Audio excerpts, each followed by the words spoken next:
মানে এই do it নাও, তো মমতা বন্দ্যোপাধ্যায়ের মন্ত্রটা হচ্ছে ডু ইট নাও, কোনো কিছু ফেলে রাখা নেই। উনি একটা আইডিয়ার কথা ভাবলেন বা কেউ একটা আইডিয়া প্রেজেন্ট করলো, উনি যদি মনে করেন হবে, ইমিডিয়েটলি ইট স্টার্টস রোলিং। যেইটা বামফ্রন্টের সময় ছিল। এক কথায় যদি আমি একটা কথায় বলি, হিউম্যান টাচ। মানে আমি সেই ব্যাখ্যায় যাব না কথোপকথনের, কিন্তু আই ফেল্ট, মানে I have never experience this human touch. মানে হিউম্যান টাচ মানে স্পর্শ করা নয়, মানে কমিউনিকেশনের মধ্যে যে হিউম্যান এলিমেন্ট, সেই হিউম্যান এলিমেন্টটা অন্যদের থেকে ওনাকে কয়েক যোজন এগিয়ে রেখেছে। এবং মানে এমন কথা বললে তুমি ঘাবড়ে যাবে, আরে কবে কোথায় কি হয়েছে দিব্যি, মানে সব মানে টেলিস্কোপিক মেমোরি যাকে বলে। এবং থার্ড পয়েন্ট আমি বলবো ফিজিক্যাল মোবিলিটি। রাজনীতিতে ফিজিক্যাল প্রেজেন্স এবং ফিজিক্যাল মোবিলিটির কোনো মানে বিকল্পই নেই, কোনো বিকল্প নেই। মানে এটা আমাদের রাজ্যে বিধান রায় হোক, তার আগে প্রফুল্লবাবু হন, পরবর্তীকালে জ্যোতিবাবু হন, বুদ্ধদেব ভট্টাচার্য হন, ফিজিক্যাল মোবিলিটির প্রশ্নে মমতা বন্দ্যোপাধ্যায়ের থেকে সবাই কয়েক হাজার কিলোমিটার দূরে। অভিষেকের আপনি ফ্যান কেন বললেন, ওয়াই? অভিষেকের দূরদর্শিতা, অভিষেকের ফোকাস, এবং মানে অভিষেককে আমি যদি আমাকে কেউ বলে সব থেকে বেশি, অভিষেককে কোনো he doesn't allow any flattery. মানে এক কথায় ওসব অভিষেককে তেল দেওয়ার কোনো গল্প নেই। মানে আমি ওর মতো ফোকাসড, আমার থেকে ছোট অনেকটাই, আমি 46 নাও, হি সো ফোকাসড। এবং ও কোনো একটা জিনিস তোমায় বললে তোমার মনে না থাকতে পারে, ও he will follow it up. অসম্ভব মেটিকুলাস, অসম্ভব দূরদৃষ্টি সম্পন্ন মডার্ন আউটলুকের একজন পলিটিশিয়ান হিসেবে আমি অভিষেককে দেখি। নমস্কার বন্ধুরা, মানে এই ভিডিওটা আমি দিতাম না, কিন্তু ফেসবুক দেখতে দেখতে কুণাল ঘোষ ওনার সোশ্যাল মিডিয়ায় এই ভিডিওটি পোস্ট করেছেন।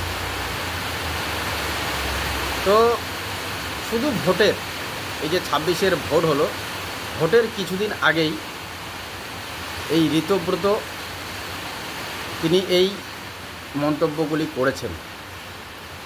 মমতা ব্যানার্জি সম্পর্কে আপনারা শুনলেন যে জ্যোতি বসু, বুদ্ধদেব থেকে শুরু করে আগেরও যারা মানে মুখ্যমন্ত্রী ছিলেন তাদের থেকেও মমতা ব্যানার্জি কতটা দূরদর্শী এবং কতটা স্মৃতিশক্তিবান এবং ট্যালেন্টেড। সোজা কথায় যে মমতা ব্যানার্জি বিগত যত মুখ্যমন্ত্রী ছিলেন সবাইকে ছাড়িয়ে গেছে। মানে মমতা ব্যানার্জির মতো আর কেউ নেই। এটা কে বলছেন? এই ঋতব্রত ব্যানার্জি বলছেন। আবার অভিষেক সম্পর্কে, অভিষেক বন্দ্যোপাধ্যায় সম্পর্কে কি বললেন সেটাও আমরা শুনলাম। তো আবার এই অভিষেক বন্দ্যোপাধ্যায় ঋতুব্রত ব্যানার্জির থেকে বয়সও নাকি কম, কিন্তু তারপরেও ওনার প্রতিভা, ওনার দূরদর্শিতা, ওনার মতো ট্যালেন্টেড মানে খুবই কম আর কি।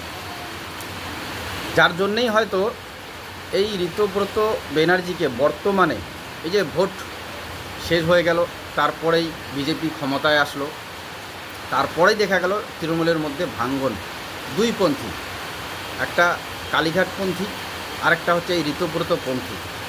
তো ঋতব্রতপন্থী হোক যাই হোক, কিন্তু এই ঋতব্রত ব্যানার্জিকে মানে চাটন ঋতব্রত বলা হয় বলছি।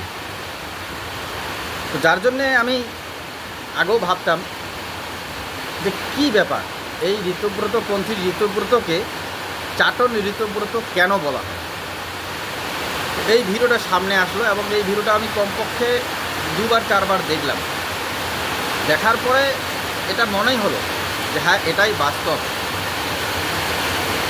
আরেকজন আছেন যিনি রচনা ব্যানার্জি, সাংসদ, তিনি তো বলেই ফেললেন যে যদি তৃণমূল জিতত তাহলে কিন্তু আবার তৃণমূলেই থাকতেন।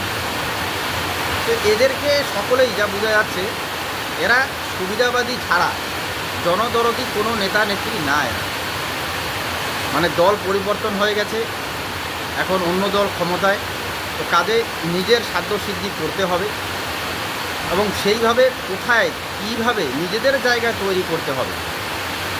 আগে যারা ক্ষমতায় ছিলেন তাদেরকে চেটেছে, তাদের সুনাম করেছেন, এখন যারা ক্ষমতায় এখন নতুন করে এদেরকে সুনাম করছেন কায়দা করে, কৌশল করে। যাই হোক, বাকিটা আপনারা বুঝে নেবেন। তবে এই ভিডিওটি দেওয়ার আমার অন্য কোনো উদ্দেশ্য নেই, শুধু একটি উদ্দেশ্য, যে এই ঋতব্রত ব্যানার্জিকে কেন চাটন ঋতব্রত বলা হতো সেই তথ্যটাই আমি তুলে ধরলাম। সত্যিই এই ধরনের নেতা কোনো দিনও কিন্তু জনপ্রতিনিধি বা জনতার জন্য হয় না, এরা শুধু নিজেদের জন্য হয়। কি বলবেন আপনারা? আপনাদের ব্যক্তিগত মত কমেন্টে অবশ্যই জানাবেন। ধন্যবাদ।